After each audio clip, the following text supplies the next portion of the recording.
మీ personal interviews మరియు వ్యాపార ప్రకటనల కొరకు ఈ నెంబర్ని సంప్రదించండి. నమస్తే, వెల్కమ్ టు మనం టీవీ. నా పేరు వాలి. ప్రస్తుతం నాతో పాటు ఉన్నారు రాజ్ తరుణ్ తండ్రి బసవరాజు గారు. ప్రస్తుతం మనకి ఈ కేసు చాలా సీరియస్ గా ముందుకు పోతున్న విషయం తెలిసిందే. హీరో రాజ్ తరుణ్ మీద నార్సింగి పిఎస్ లో లావణ్య కేసు పెట్టారు. మీడియాలో జరుగుతున్న హడావుడి కూడా మనం చూస్తున్నాం. సో ఫస్ట్ టైం మనం టీవీతో రాజ్ తరుణ్ తండ్రి బసవరాజు గారు ఏం మాట్లాడతారో వారి మాటలను తెలుసుకుందాం. నమస్కారం సార్, ఎలా ఉన్నారు? బాగున్నాను సార్. లావణ్య మీ అబ్బాయి రాజ్ తరుణ్ మీద కేసు పెట్టారు. మాల్వి మల్హోత్రా మాయలో పడిపోయి నన్ను పూర్తిగా దూరం పెట్టాడు రాజ్ తరుణ్ అని చెప్పి కేసు నమోదు చేసిన విషయం తెలిసిందే. ఈ హడావుడంతా మీరు అబ్జర్వ్ చేస్తూనే ఉన్నారు. ఏం చెప్తారు సార్ ఈ కేసు మీద? మాల్వి మల్హోత్రా కారణంగా దూరం పెట్టాడు అన్నది అబద్ధం. అతను వీళ్ళు రిలేషన్లో ఉన్నమాట వాస్తవం. ఒక 3 years 3.5 years రిలేషన్లో ఉన్నారు. ఆ తర్వాత నుంచి తన బిహేవియర్, ఇంట్లో ఎవరు మనుషులు రావడం, జెంట్సే రావడం, వాళ్ళందరూ చుట్టూ 10 మంది ఉండడం, వాళ్ళ హడావిడి, డ్రింక్ చేస్తారు, గోల గోలగా ఉండేది. అప్పుడు మేము ఎప్పుడైనా అప్పుడప్పుడు 6 నెలలకో సంవత్సరంకో ఒకసారి చూడడానికైనా వెళ్ళేవాళ్ళది. ఆ టైంలో చూసి సత్రం ఏంటి అనిపించేది. అంత డిస్టర్బింగ్గా ఉండేది. అక్కడ పరిస్థితులు, తన బిహేవియర్ కారణంగా మేము ఏంటంటే 3 రోజులు అనుకున్నది 2 రోజులకే బయలుదేరి వచ్చేసేవాళ్ళం. అప్పుడు ఆ హడావడి అంతా మనుషులు అంతా ఉంటారు కదా, అప్పుడు రాజ్ తరుణ్ కూడా వాళ్ళతోనే కలిసి ఉండేవాళ్ళ? రాస్తారు ఉండేవాడు. ఓకే. ఎప్పుడైనా ఒకసారి వీళ్ళు పిలిస్తే ఒకసారి వచ్చి కనిపించి వెళ్ళిపోయేవాడు. అంతే తప్పితే బిజీలో ఆయన ఉంటాడు. అతను ఉన్న బిజీ, అతను షూటింగ్స్, లేదంటే ఖాళీగా ఉంటే పుస్తకాలు చదువుకుంటాడు, లేకపోతే సినిమాలు చూస్తాడు. ఇది అతని గోల్ అతనిది, ఇతను తాలూకా యాక్టివిటీస్ అతనివి. సో వీళ్ళతో అతనికి ఏమీ ఇది లేదు. ఎప్పుడైనా పిలిచి రా అనిపించి ఏమన్నా ఇచ్చేస్తే వచ్చి కనిపించి వెళ్ళిపోవడం తప్పితే, ఒకవేళ ఆ టైంలో ఇంట్లో ఉంటే. జనరల్గా ఏదైనా షూటింగ్స్కో మీటింగ్స్ కన్నా దేనికన్నా వెళ్ళిపోతుంటాడు. ఇంట్లో ఉండేది చాలా తక్కువ. ఒకసారి అర్ధరాత్రులు వస్తాడు. ఇక్కడ అర్ధరాత్రి ఉన్నా గోల్ ఉండేది. ఓకే. సో దానివల్ల ఏంటంటే కొన్నాళ్ళ తర్వాత వీళ్ళ మధ్యలో డిస్టెన్స్ పెరిగింది. తనకి మరో వ్యక్తులతో పరిచయం అలా ఉండడం, దీంతో డిస్టెన్స్ పెరిగింది. అంటే ఈ కేసు పెట్టడానికి ప్రధాన కారణం ఏంటి, మీకేమనిపిస్తోంది? తన ప్రయత్నాలు రాస్తారని ఒక స్టాండ్ బై, తనతో రిలేషన్ కట్ అయిపోయింది. తను ఎవరెవరితోటో మూవ్ అవుతూ ఉండేది, ఇవన్నీ ఉండేవి. ఇతను స్టాండ్ బై, ఇతను ఇంట్లో ఉండాలి, డబ్బులు అన్ని ఖర్చులకే అన్నిటికీ డబ్బులు ఇవ్వాలి. తను అతన్ని పెళ్లి చేసుకోదు, అతను ఎవరిని పెళ్లి చేసుకోకూడదు. ఓకే. అతని ఇంట్లోనే ఉండాలి, ఒక పప్పెట్ అంతే. కానీ తన కోరిక. ఎఫ్ఐఆర్ లో 2014లోనే మా మ్యారేజ్ అయిపోయింది, దచ్చిబౌలి టెంపుల్లో మేమిద్దరం మ్యారేజ్ చేసుకున్నాం అని చెప్పి లావణ్య చెప్పింది. ఏంటి ఆ పెళ్లి గురించి ఏంటి? అబద్ధం, అన్ని పూర్తిగా అబద్ధం. అది అబద్ధం. పెళ్లి కాలేదు. పెళ్లి అయితే మేము కూడా ఉంటాం. మేము పెళ్లి చేసుకుంటున్నారంటే అక్కడ మాకు ఇబ్బందికరమైన పరిస్థితి. మేము ఎలా ఆలోచించేవాళ్ళం అంటే, కొన్ని వాడు బాగుంటే చాలు, వాడు హ్యాపీగా ఉంటే చాలు అని ఆలోచించేవాళ్ళం. ఓకే. పెళ్లి చేసుకుంటాము అని అనుకుంటే మేమేం కాదన్నాం. అప్పట్లో చేసుకుని ఉంటే వద్దని కానీ పనికిరాదని కానీ ఇలాంటి సంభాషణ ఎప్పుడు ఉండేది కాదు. ఓకే. అసలు ఆ సంభాషణకి అక్కడ స్కోపే ఉండేది కాదు. మాకు వెళ్ళి ఆయన చూసుకొని వెళ్ళిపోవడం అంతే. సో అలాంటి ప్రస్తావనే లేదు. సో పెళ్ళి అవ్వడం అన్నది అబద్ధం, పెళ్లి కాలేదు. రాజ్ తరుణ్ చెప్పారు 2014 నుంచి 3 సంవత్సరాలు ఉన్నాము, 15 వరకు ఉన్నాం అని చెప్పేసి అన్నాడు. అది వాస్తవం సార్. వాళ్ళు కలిసిన తర్వాత ఒక 3 years 3.5 years 3 years రిలేషన్ లో ఉన్నారు. రిలేషన్ లో ఉండడం వాస్తవం. ఓకే. అంటే వాళ్ళు రిలేషన్ లో ఉన్న తర్వాత ఒక 1 year తర్వాత మాకు తెలిసింది వీళ్ళు రిలేషన్ లో ఉన్నారు అని. అంటే 14లో నుంచి రిలేషన్ అంటే మీకు 15కి అట్లా తెలిసింది? అలా తెలిసింది, తర్వాత తెలిసింది. అప్పుడు ఒకసారి వెళ్ళాం, వాతావరణం అంతా అర్థమైపోయింది. ఓకే. మేము ఇతనికి ఏం చెప్పేవాళ్ళం కాదు. ఇప్పుడు మా కారణంగా వాళ్ళిద్దరి మధ్యన గొడవలు రావడం అది కరెక్ట్ కాదు. మేము చెప్పేవాళ్ళం కాదు, చెప్పడానికి అవకాశం ఉండేది కాదు, అతనితో మాట్లాడే అవకాశం మాకు ఉండేది కాదు. ఫ్రీగా మీ అబ్బాయితో మీరు మాట్లాడుకోలేరు అక్కడికి వెళ్ళి? లేదు. వాడు వచ్చి పొరపాటునే అతను బిజీలో ఉంటాడు. ఒక పక్క ఎప్పుడైనా మేము లేట్గా పడుకుంటాం. లేట్ సమస్య ఏంటి మీ కొడుకుతో మీరు మాట్లాడుకుంటే? ఈవిడే పక్కన కూర్చుంటే ఏమనేవాళ్ళు? పైన దబదబ శబ్దాలు వచ్చేస్తుండేవి, హడావిడి అయిపోయేది, కోపం కేకలు వచ్చేస్తుంది. దాంతో ఏంటంటే ఇతను పరిగెట్టి అక్కడికి వెళ్ళేవాడు. అంతే, ఇంక మాతో మాట్లాడడం. ఓకే.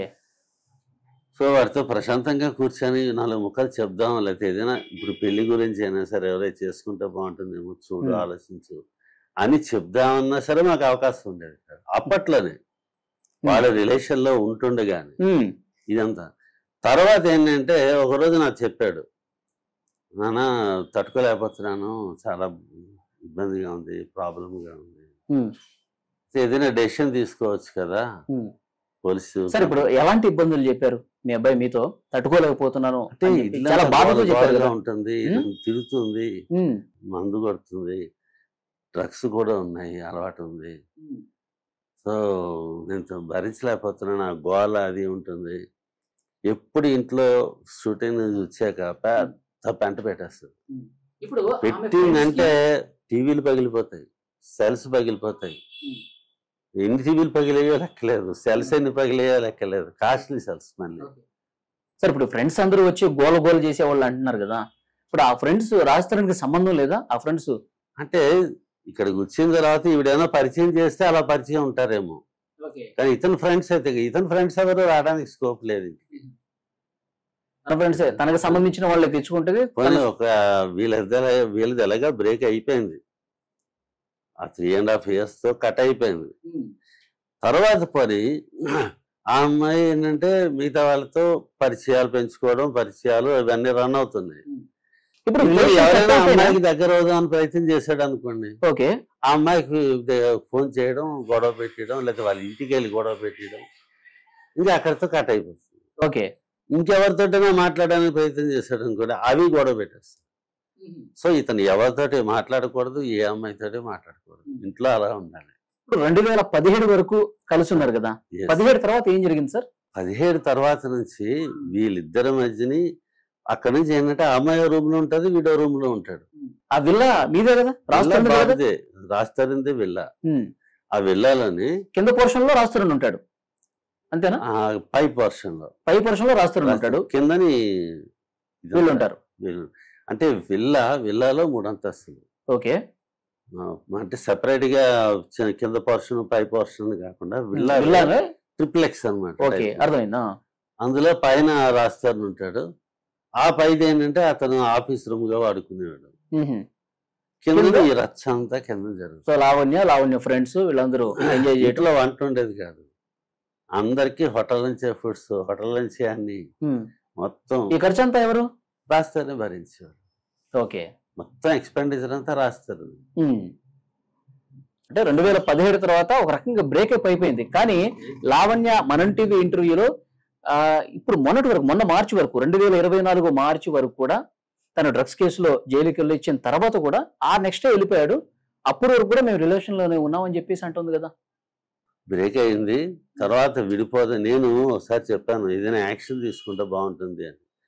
నా కెరీర్ దెబ్బతినేస్తుంది. అతనికి ఏంటంటే సినిమా తప్పితే ఇంకోటి చేయలేడు. అతను ప్యాషన్ సినిమా ఏం చేసినా సినిమావే.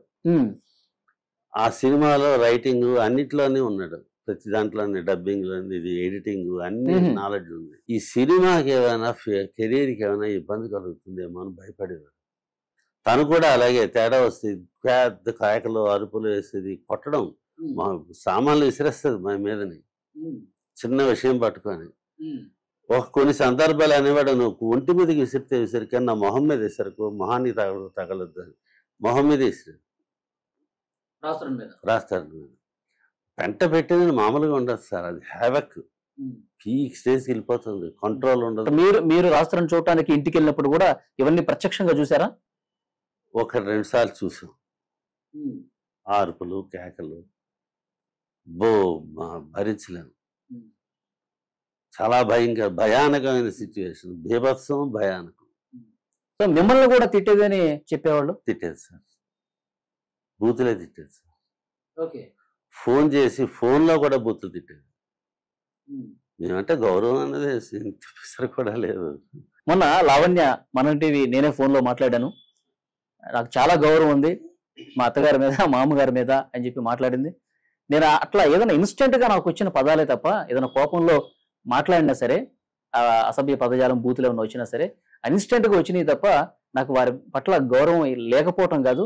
నేను సభాముఖంగా క్షమాపణ చెప్తున్నా అని చెప్పి నాతో ఫోన్లో మాట్లాడినప్పుడు చెప్పారు. దాన్ని ఏ విధంగా చూస్తారు మీరు?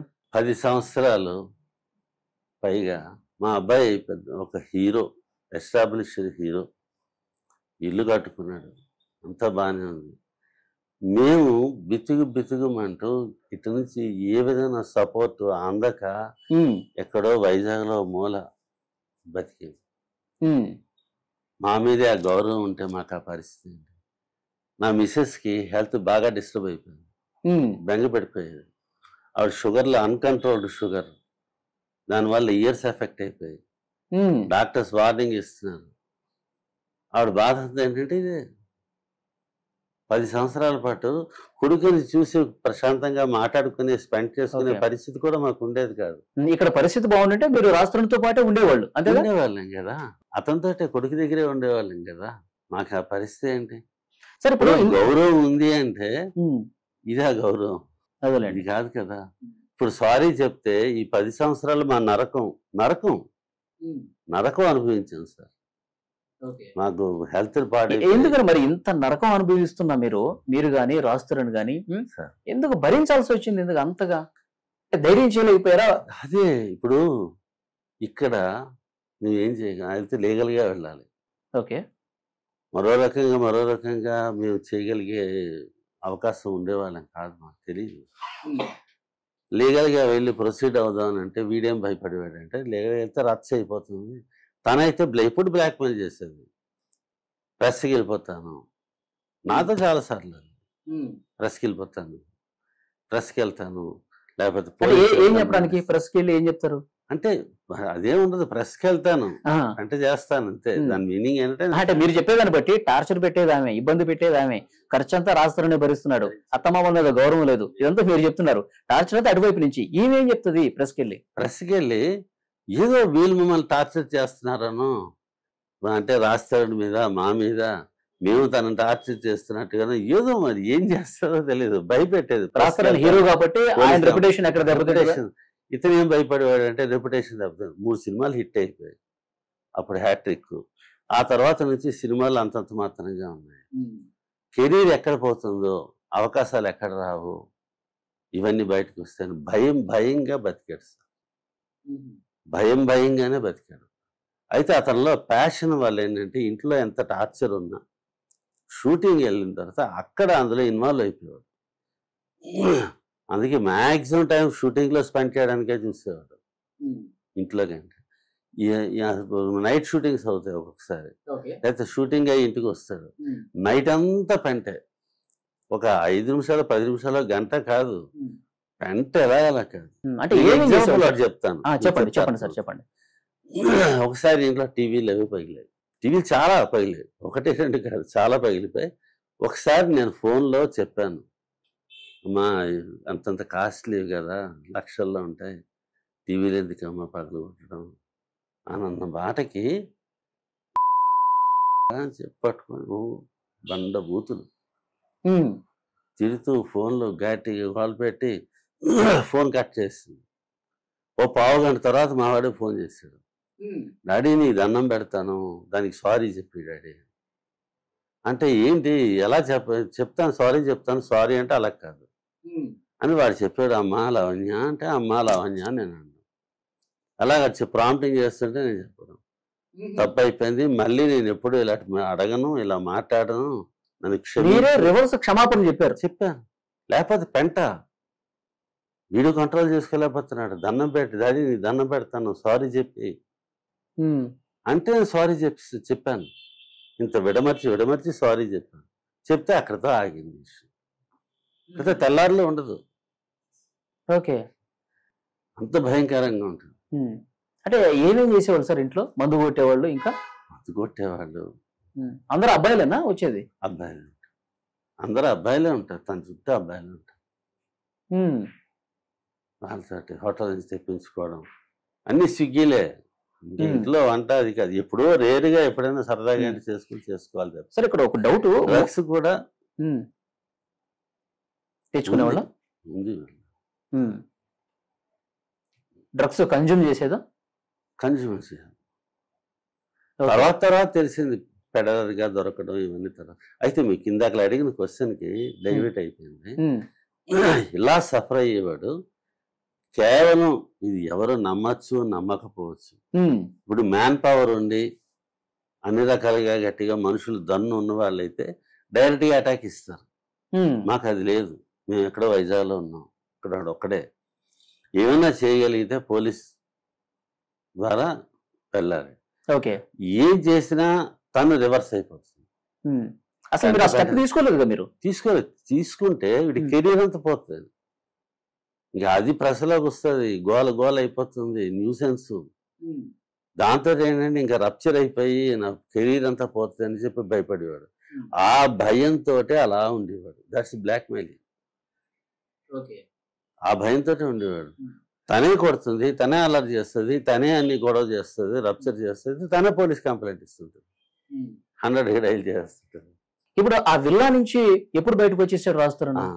ఇది జరిగిన తర్వాత విల్లాలో ఉండేవారు.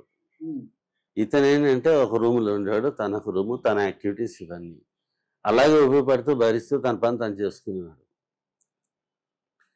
కొన్నాళ్ళు అయిన తర్వాత ఓకే నాతో చెప్పాడని చెప్పాను కదా, మేము బాధపడేవాళ్ళు. నిజమే వాడి కెరీర్ పోతుంది, ఏం చేయగలం అంటే అలా ఓపికగా పట్టి ఓపికగా ఉండేవాడు, అంతే భరిస్తూ ఉండేవాడు.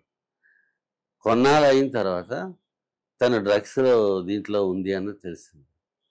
ఎప్పుడైతే డ్రగ్స్ పెడలగా దొరికి జైలుకి వెళ్ళిందో ఇంకా అక్కడి నుంచి ఇదొక రకమైన భయం. తను డ్రగ్స్ తీసుకొని జైలుకి వెళ్ళింది ఇతని మీద పడుతుందేమో అని భయం.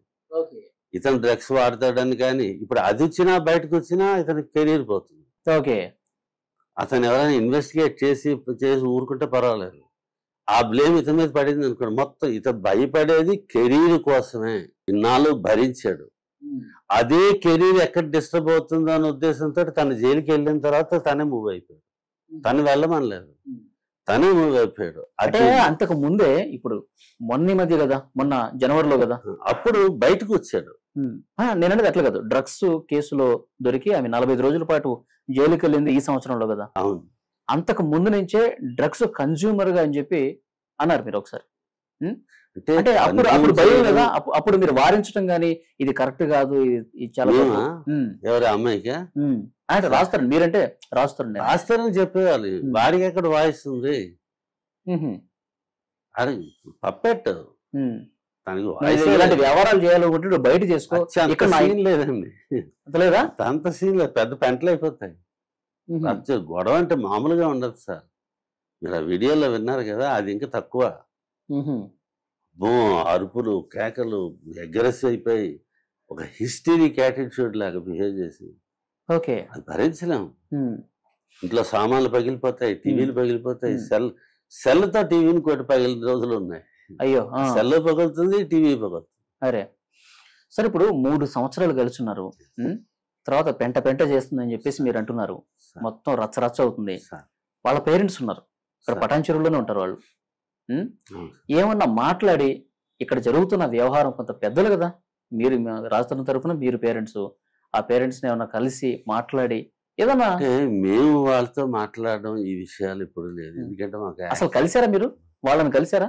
ఒకసారి మేము వెళ్ళినప్పుడు అతను ఇక్కడ ఉండేవాడు, మణికంఠలో ఇక్కడ ఇక్కడ హైదరాబాద్ లో ఇంకో దగ్గర ఉండేవాడు. ఓకే ఓకే, పేరు కూడా అక్కడికి మేము వచ్చాం. మేము వచ్చినప్పుడు అదేదో వాళ్ళు వచ్చారు. ఓకే, అలా పరిచయం అంతే. అలాగే అప్పుడప్పుడు ఎప్పుడైనా మేము వెళ్ళినప్పుడు వాళ్ళు రావడం ఎప్పుడైనా జరిగితే అలా వాళ్ళు మేము చూసుకోవడం. ఈ విషయాలు కూర్చొని ఇట్లా జరుగుతుంది, దీన్ని సెటరేట్ చేయాలి ఇలాంటిది ఏం లేదు. ఇప్పుడు ఒకసారి ఫస్ట్ లో అంటే 3 years తర్వాతే ఒకసారి మేము వెళ్ళినప్పుడు వాళ్ళు వచ్చినప్పుడు పిల్లల పెళ్లి గురించి ఏం చేద్దాం అంటే నేను ఒకటే చెప్పాను, నాకు ఇక్కడ యాక్సెస్ లేదు, నా వాయిస్ లేదు, చేసుకుంటానంటే సంతోషిస్తాను, అంతేగాని మేము చెప్పే అంత స్థాయి మాకు లేదు ఇక్కడ. విట్నెస్ చూడడం అంతే. అలా జరిగితే పెళ్లి జరిగితే మేము సంతోషిస్తాం, మాకు అభ్యంతరం లేదు ఓకే. అని అప్పుడు అనడం జరిగింది.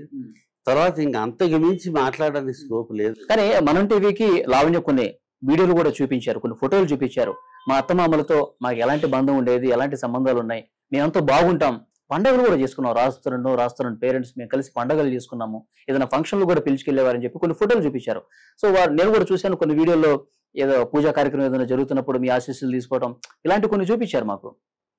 ఏమంటారు వాటి మీద? ఇప్పుడు మేము వాళ్ళ ఇంటికి వెళ్ళాం అనుకోండి, ఫోటో పోజ్ పెట్టారు అనుకోండి, సెల్ఫీ అంటే అంత యాక్టింగ్ అది. సెల్ఫీ అంటే నవ్వుతాం కదా. ఓకే, కూర్చొని వాడు ఏంటంటే ఫోటో అనగానే నవ్వాలంతే. ప్రతి సంవత్సరం వినాయక చవితికి వినాయకుడు పూజ చేస్తారు, అతనికి నమ్మకం, రాస్తారు.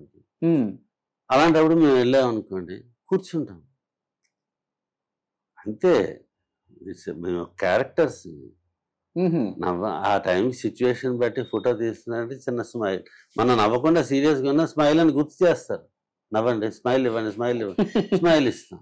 ఓకే, అంత మాత్రాన మేము ఆనందంగా హ్యాపీగా స్పెండ్ చేస్తామని కాదు, ఎప్పుడూ లేదు అంత ఆనందంగా స్పెండ్ చేయడం. ఓకే, ఒకవైపు ఏమో రాస్తరుణ్ కావాలి, మాది 10 సంవత్సరాల బంధం, నా రాస్తరుణ్ నాకు కావాలి, మాలవి మాయలో పడిపోయాడు, వాళ్ళిద్దరు ఇప్పుడు కలిసి ఉంటున్నారు, నా రాస్తరుణ్ నాకు వచ్చే వరకు నేను పోరాటం కొనసాగిస్తా అని చెప్తున్నారు. ఇంకొక విషయం, గుంటూరులో నమోదైన ఎఫ్ఐఆర్ కనిపిస్తోంది, మస్తాన్ సాయికి లావణ్యకి రిలేషన్ ఉంది, నన్ను పెళ్లి చేసుకో మస్తాన్ సాయి అని చెప్పి అందులో ఆ ఎఫ్ఐఆర్ లో నమోదై ఉంది. అదేమో ఆ ఎఫ్ఐఆర్ నేను కట్టించలేదు, గుంటూరు పోలీస్ స్టేషన్ నేను పోలేదు, అసలు నేను అక్కడ లేను, ఆ ఎఫ్ఐఆర్ కి నాకు సంబంధం లేదు, ఆ రాసిన హ్యాండ్ రైటింగ్ కూడా ఎం లావణ్య అని చెప్పి కింద రాసి ఉంది, అది కూడా నాది కాదు, నా సంతకం కాదు, మస్తాన్ సాయి జస్ట్ ఫ్రెండ్స్ అంతే తప్ప ఇది కావాలని తీసుకొస్తున్నారు. ఏమంటారు మీరు? అక్కడ కేసు పెట్టడం వాస్తవం, నువ్వు ఎలా చెప్తున్నావు అంటే ఇప్పుడు నేనేం చెప్పలేను, కానీ మరి తెలిసిన విషయం అది. తను కేసు పెట్టడం, తన నోటంటే తను ఒకసారి 2 సందర్భాల్లో ఆ మాటలు విన్నాను కూడా. మస్తాన్ సాయి మీద కేసు పెట్టడం వాస్తవం, అది జరిగింది. తర్వాత వచ్చి ఇక్కడ నార్సింగ్, ఎందుకు పోలీసులను అడిగితే చెప్పేస్తారండి, పోలీస్ స్టేషన్లో అడిగితే చెప్తారు. ఇప్పుడు ఒక ఆడియో కాల్ కూడా వైరల్ అవుతుంది, మస్తాన్ సాయి లావణ్య మాట్లాడుకున్నది, నా గుండె నీ దగ్గరే ఉంది అని చెప్పి లావణ్య అనే ఆ వాయిస్ రికార్డు కూడా ప్రస్తుతం సోషల్ మీడియాలో వైరల్ అవుతుంది. భగవంతుడి దయ వల్ల ఎలా వచ్చాయో, కానీ అవి వచ్చాయి కాబట్టి అందరికీ తెలుస్తాను సార్, లేకపోతే తెలియదు. వీటితో రిలేషన్ కట్ అయిపోయింది, తన యాక్టివిటీస్ తనవి, తన పరిచయాలు, తన యాక్టివిటీస్. ఇంకా నేను ఎక్కువ తప్పుగా మాట్లాడకూడదు, తన యాక్టివిటీస్ తనవి, ఇతనితో ఏం లేదు, ఇతను ఓన్లీ పప్పెట్టే. సో చూశాడు, భరించాడు, కెరీర్ పోతుందని భరించాడు. ఇప్పుడు దానికంటే తన రచ్చ చేస్తున్న దానికంటే ఈ డ్రగ్స్లో ఎప్పుడైతే వెళ్ళిందో, కన్జ్యూమ్ చేస్తున్నది అని తెలిసినా సరే అతను భరించేవాడు. అప్పుడప్పుడు చెప్పేవాడు అనుకుంటాను, మరి నాకు ఆ విషయం తెలియదు, కానీ వాయిస్ లేదు. ఎప్పుడైతే పెడలగా దొరికి జైలుకి వెళ్ళిందో ఇంకా ఇతను కెరీర్ ఇబ్బంది అవుతుంది ఉద్దేశంతో బయటకు వచ్చాడు. దాన్ని తనేం చెప్తుంది అంటే మాల్వి మల్హోత్రా కోసం బయటకు వచ్చాడు. ఇప్పుడు బయటకు వచ్చేసాడు. మాల్వి మల్హోత్రాతో రిలేషన్ ఉందనుకోండి, రిలేషన్ లో ఉండడం, తను ఎక్కడ నార్త్ లో ఉంది, వాడు ఇక్కడ ఉంటాడు, రిలేషన్ లో ఉండడం లేదు. పోనీ వాళ్ళిద్దరి మధ్య ఏమైనా ఎఫెక్షన్స్ ఉన్నాయనుకోండి, తన డెవలప్ ఉన్నాయనుకోండి, దానికి దీనికి సంబంధం లేదు. అంటే ఇక్కడ విల్లాలో ఉండకుండా, తన దగ్గర ఉండకుండా వెళ్ళిపోయాడు, అదేనా? అందుకే కేసు పెట్టిందా? అంటే తన దగ్గర నుంచి వచ్చి తనతో కలుసున్నా లేకపోయినా అమ్మని చెప్పేది, విల్లాలో వచ్చి ఉండు అని. వీడు వెళ్ళేవాడు కాదు, ఎలాగైనా రప్పిస్తానన్న పంతం. ఇతను ఏం లేదు, తనకి ఎఫెక్షన్ కాదు, ప్రేమ కాదు, ఏం కాదు, రాస్తారని విల్లాలో ఉండాలి, వాళ్ళకి డబ్బులు ఇవ్వాలి, తన యాక్టివిటీస్ తను చేసుకుంటుంది, నా ఖర్చు అంతా వీడు భరించాలి, అంతే. అంటే రాస్తున్న ఈ విల్లా నుంచి వెళ్ళిపోయిన దగ్గర నుంచి డబ్బులు వేయట్లేదు, కొద్ది వరకు ఇచ్చాడు, తర్వాత మరి లేదు. వచ్చినా అప్పుడు కూడా అందరికి మెసేజ్లు పెట్టి, రాస్తున్న ఫ్రెండ్స్ అందరికి, పరిచయం ఉన్న వాళ్ళందరికీ, పాత హీరోయిన్ల దగ్గర నుంచి అందరికి మెసేజ్లు పెట్టి, న్యూసెన్స్ ఈ అసిస్టెంట్లకి, అతని ఫ్రెండ్స్ డైరెక్టర్స్ కానీ ఎవరైనా ఉంటే వాళ్ళకి, తన సర్కిల్లో అందరికి మెసేజ్లు పెట్టి న్యూసెన్స్ చేశాడు. ఇక అతను మారిపోయిన తర్వాత కూడా సరే, ఇప్పుడు మీకు సంబంధించిన కూడా కొన్ని ఫోటోలు అన్ని మీడియా సంస్థలకి ఇస్తా ఉంది లావణ్య. సో మీరు నాన్ వెజ్ తింటారని చెప్పి ఆ ఫోటోలు పెడుతున్నారు, తర్వాత డ్రింక్ చేసే ఫోటోలు పెడుతున్నారు. మీరు హర్యానాతో మాట్లాడినట్టు ఆడియో కాల్ కూడా మాట్లాడుతూ ఉన్నారు, అది కూడా చూపిస్తూ ఉన్నారు. హర్యానాతో మాట్లాడాను, ఇదేం తప్పుగా మాట్లాడాను. ఒకసారి ఇంకా తను ఏవో టీవీలో అలాగే పగలగొట్టినప్పుడు ఆ సందర్భంలో హర్యానాతో మాట్లాడిన మాటలు అవన్నీ కట్ చేస్తారు, అవి రాలేదు. ఆ టీవీ విరగడాలు దాని గురించి ఆ మాటలు కట్ అయిపోయాయి. ఆ సందర్భంలో హర్యానాతో నేను మాట్లాడిన మాటలు, అందులో నేనేం తప్పు మాట్లాడలేదు. మా కొడుకు ఎలాంటి పడో చెప్పాను, అంతే చెప్తే నేను తప్పుగా ఏం మాట్లాడలేదు. ఆడియో కాల్లో బ్లాక్ మెయిల్ చేస్తా ఉంటుంది లావణ్య, నేను రివర్స్ బ్లాక్ మెయిల్ చేస్తే తల ఎక్కడ పెట్టుకుంటాను. బాధ సార్, నరకం అనిపిస్తున్నాను సార్. 10 సంవత్సరాల నుంచి ఒకే ఒక కొడుకు అండి. ఆ కొడుకు దగ్గర ఉండలేని పరిస్థితిలో మేము ఉన్నప్పుడు కడుపు మంట సార్. నిజంగా నేను చంపేస్తానని కాదు, అనిపిస్తుంది. కడుపు మంట, అది బాధ. ఆవిడ సఫరింగ్, నా మిస్సెస్ సఫరింగ్. ఈ బాధ అంతా ఎవరు తీరుస్తారు, ఎవరిస్తారు? ఓకే, తను కొన్ని సందర్భాల్లో ఇటు ఎవరి బాధలు వాళ్ళవే అంటారు తను, అంతే పడండి అన్నట్టే. అంటే ఒక విధమైన నిష్కర్షగా ఉండడం అంటారు చూస్తారా, అలాగనమాట. అంత బాధపడుతున్నప్పుడు మాకు ఉంటుంది సార్ బాధ. ఆ బాధతో అన్న మాటలేదు. రాస్తారని ఎప్పుడు వస్తాడు సార్ బయటికి వచ్చి మాట్లాడాలని చెప్పి చాలా మంది కోరుకుంటున్నారు. ఎందుకంటే మీడియాలో అంతా రచ్చరచ్చ అవుతుంది, మీకు తెలియదు కాదు. రాస్తారని వచ్చి బలంగా అసలు ఏం జరిగింది చెప్తే బాగుంటుందని చెప్పి నేను నమ్మేది ఒకటి ఏంటంటే, రాస్తారని కానీ మొదటే వచ్చి తను ఏదో మాట్లాడుతుంది, రాస్తారని ఏదో మాట్లాడతాడు, రచ్చ రచ్చ రచ్చ. మీడియాకి ఫుడ్ ఇవ్వడమే తప్పితే దానివల్ల ఇంకా రచ్చ పెరిగిపోతుంది. మీరు ఎప్పుడైనా చూడండి, కంటిన్యూస్గా అబద్ధాలు మాట్లాడడం, తప్పులు చేసిన వాళ్ళ అలిగేషన్స్ పెట్టిన తర్వాత మనం కొన్నాళ్ళ పాటు వదిలేస్తే, చెప్పి అబద్ధాలు చెప్పి తప్పుడు పనులు చేసి ఆఖరికి వాళ్ళ తప్పులు వాళ్ళే దొరికిపోతారు. కొద్ది రోజులు ఓపిక పడితే చాలు, వాళ్ళ తప్పులు వాళ్ళే దొరికిపోతారు. ఓకే, ఈ రచ్చ జరిగింది అనుకోండి, ఆ తప్పులు బయటికి రావు, తప్పులు అసలు బయటికి రావు. మీడియాకి ఎక్కి మొత్తం మాట్లాడుతుంది కదా లావణ్య. ఈ వ్యవహారంతో చూసి రాస్తున్న ఏమంటున్నారు మీతో? ఇది ఇప్పుడు ఈ కొద్ది రోజులుగా మీడియాలో జరుగుతున్న వ్యవహారం వెయిట్ చేస్తున్నాడు. అలాగే లీగల్ గా ప్రొసీడ్ అవడానికి తన ప్రయత్నం తను చేస్తున్నాడు. లీగల్ ఇప్పుడు ఇదేంటంటే ఇద్దరు వ్యక్తుల మధ్య సమస్య అండి. ఓకే, తనకి ఏదైనా వచ్చిందని తను లీగల్గా వెళ్ళాలి. లీగల్గా వెళ్ళింది అనుకోండి, ఇతను లీగల్గా వెళ్తాడు. ఆధారాలు ఉన్నాయనుకోండి, లీగల్గా ఫైట్ చేస్తారు. సరైన ఆధారాలు లేని వాళ్ళు మాత్రమే మీడియాకి వస్తారు. ఇప్పుడు పోలీస్ స్టేషన్కి వెళ్తే లీగల్గా ఫైట్ చేయకుండా మీరు ఒక్క లాజిక్ ఆలోచించండి, డెలికేట్. లీగల్గా ఫైట్ చేయకుండా ప్రెస్లోకి వచ్చి రచ్చ చేయడం అని అంటే దాని మీనింగ్ ఏంటంటే ఇతని రెప్యుటేషన్కి దెబ్బతీయాలి అన్నదే మోటివ్ అక్కడ, అంతే కదా. ఇలా ఇప్పుడు అందరూ ఉన్నారు, ఎవరికైనా గొడవలు వస్తే లీగల్గా ప్రొసీడ్ అవుతారు. కాకుండా ప్రెస్కి వచ్చి ప్రెస్లో ఇంత హడావిడి చేస్తూ ఉంటే దానికి రీజన్ ఏంటి అంటే, మెయిన్ తన మోటివ్ ఏంటంటే ప్రెస్లో రచ్చ చేసి తన రెప్యుటేషన్ దెబ్బతీయాలి, అది మోటివ్ క్లియర్గా కనిపిస్తుంది. ఇలా చేస్తే భయపడి మళ్ళీ తన ఇంటికి వెళ్తాడు, తన కాలు బయరానికి వస్తాడు, కాళ్ళ దగ్గరికి వెళ్తాడు. ఇంత నరకం అనుభవించిన వాడు బయటకు ఒకసారి వచ్చాక మళ్ళీ వెళ్ళడం అంటూ అతనే కాదు, ఏ మనిషి సాహసించు. సరే, ఆ విల్లా పరిస్థితి ఏంది? మీ అబ్బాయి దగ్గర విల్లా తను ఉంటుంది, తన ఫ్రెండ్స్ తో ఎంజాయ్ చేస్తున్నారు, వెళ్ళాలనే ఉంటుంది, తన కారు అక్కడే ఉంది.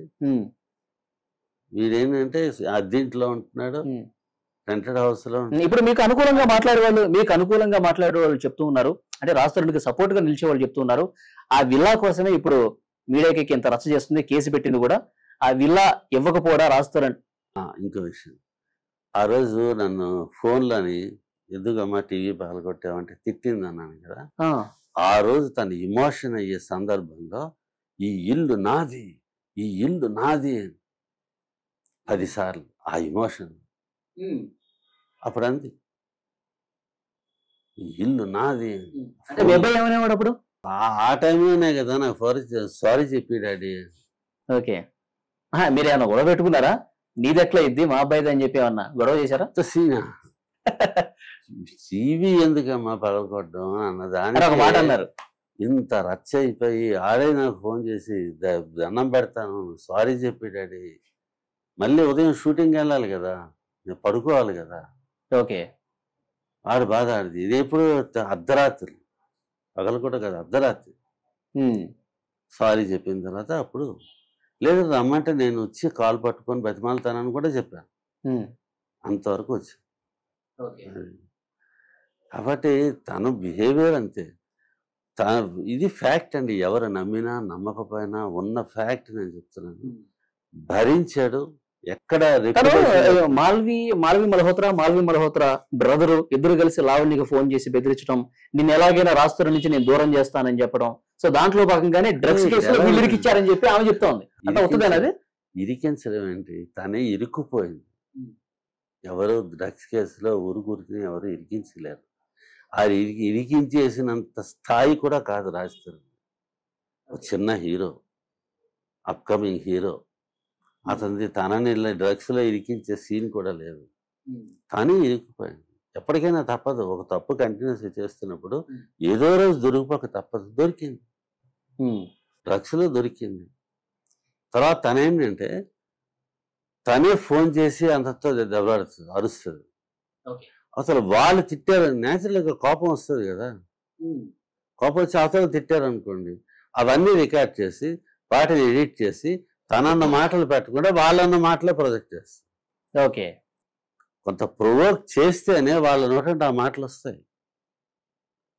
ప్రొవోక్ చేస్తే, ఘోరంగా గట్టిగా తిట్టి ప్రొవోక్ చేస్తే తెగిస్తారు. ఇప్పుడు నేను అన్నాను, నన్ను చూసారా చచ్చిపోవడానికి ఏం రెడీ, చంపడానికి ఏం రెడీ, బాధతో అన్నది, కడుపు మంటతో అన్నది.